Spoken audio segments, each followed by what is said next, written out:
ആനയകുന്ന് higher secondary സ്കൂളിലെ NSS യൂണിറ്റിന്റെ നേതൃത്വത്തിൽ വിദ്യാലയ അങ്കണത്തിൽ ബട്ടർഫ്ലൈ ഗാർഡൻ നിർമ്മിച്ചു. വിദ്യാർത്ഥികളിൽ പ്രകൃതി ബോധവും പരിസ്ഥിതി സംരക്ഷണവും വളർത്തുക എന്ന ലക്ഷ്യത്തോടെയാണ് പദ്ധതിക്ക് രൂപം നൽകിയത്. പ്രിൻസിപ്പൽ PP ലജ്ന ഗാർഡൻ ഉദ്ഘാടനം ചെയ്തു.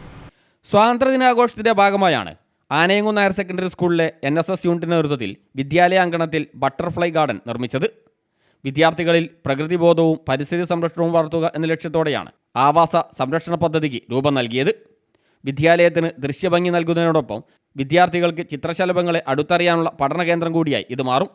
ദേശസ്നേഹത്തോടൊപ്പം രാജ്യത്ത് ആവാസ വ്യവസ്ഥ സംരക്ഷിക്കേണ്ടതിൻ്റെ ആവശ്യകതയും മനസ്സിലാക്കി വളരുക എന്ന ലക്ഷ്യം മുൻനിർത്തി പ്രവർത്തിക്കുക എന്നതും പദ്ധതി കൊണ്ട് ലക്ഷ്യം വയ്ക്കുന്നു. NSS പ്രോഗ്രാം ഓഫീസർ KV നസീറയുടെ നേതൃത്വത്തിൽ നടന്ന ചടങ്ങ് പ്രിൻസിപ്പൽ PP ലജ്ന ഉദ്ഘാടനം ചെയ്തു.